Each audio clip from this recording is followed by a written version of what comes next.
Hey, I got an email from Matt and Ewan who are going to adepticon in Chicago this spring, and it will be their second main tournament. And they are going. The adepticon, as I understand it, is going to be a doubles tournament where you play two against two at the same table. 1400 points, and the armies have to be split 700 for each player, um, which is an interesting format because then you're going to have to be clever about what does each player bring, and you're very limited individually because you're still having to choose a full platoon, right? So you're not going to be able to bring a lot of armor and expensive units because you only have 700 points, but you're going to have to complement each other. It's a very interesting format. I really like it. I think a lot of other players should maybe think about doing events in this style. Um, Very envious I can't go to Adepticon. Why can't I go to Adepticon? Oh, right, that's Putin's fault. My economy sucks. Right. Okay. That aside, let's go and see their lists, shall we? Because I think this is where it gets interesting. So we have a very nice setup. 8 order dice for 700 points. You could go 10, but I think 8 is quite fine. It's the first list here, and I can't remember if this is Matt or Ewan who plays Polish. But we have a Polish list here. We have a lieutenant. Um, the Battle of Poland. Fanatic special rule. Okay, cool. Infantry section with rifles, 1 BAR automatic rifle. Um, Quite a lot of infantry. 10-man units. That is a lot of infantry to put into one unit. I think you could take advantage of cutting them down a little bit in size, and then maybe having them do specialized roles, depending on what is in the other list. Um, because 10-man units, that is almost into the range of assault infantry, like a large blob of infantry. But then you're regular, so I'm thinking skirmishers or backline holders, and then it's too much. So I think you could cut this up into smaller sections and then get more dice.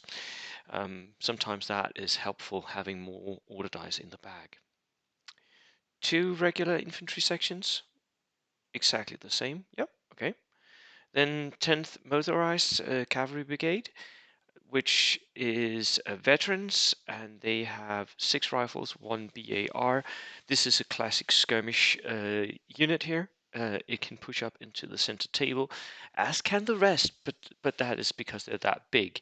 This one, because it's veteran, it is a classic skirmish unit here. And he has 2 of these again, and a marksman,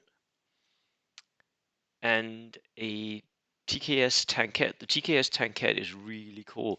It's very, very, very small.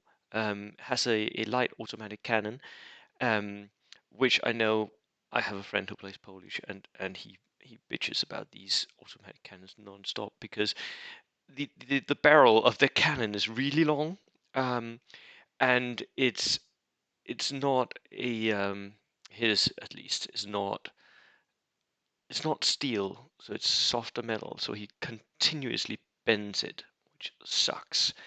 Um, but the barrel is like double the length of the tankette itself. It's really cool, lovely little tankette.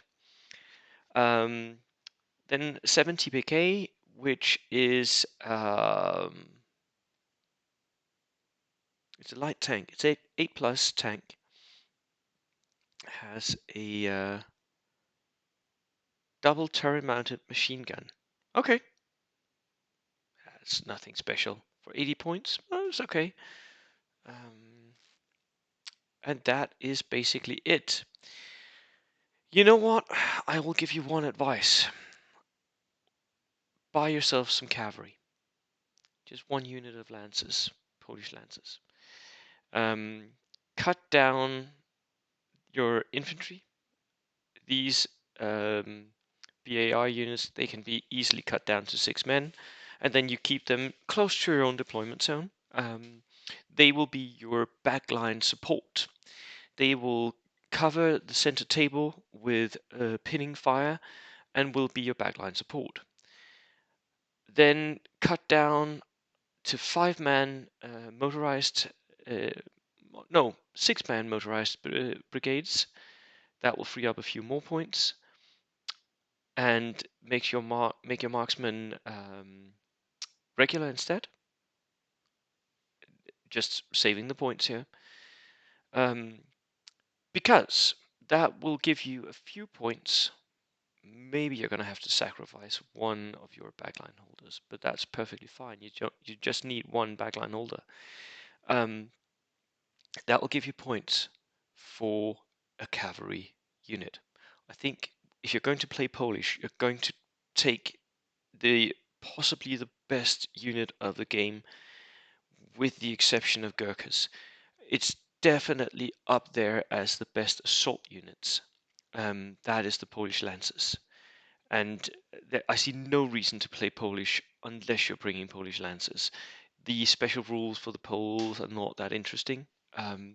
Bring at least one unit of Polish Lancers. One unit could be enough here. It could definitely be enough, but it's really good as a push unit, as something that can hit enemy infantry and just wipe them out in one go. So that is my advice for you for this list, this Polish list. Now let's see what they team up with. It's just the free French here. Again, we have 10 order dice, so you'll be at 18 order dice in the back. I think that's approximately where I would want to be. So he brings a free artillery piece here. Inexperienced? No, this is actually board. Special board. Not sure what that is. But he buys an inexperienced artillery piece, a medium howitzer with 4 men. That's always good. Then we have the required lieutenant, regular one. If you can buy him inexperienced, do so, because that will save you a few points. Then French Foreign Legion veteran infantry. These guys are really good, although I don't think they actually need the submachine gun.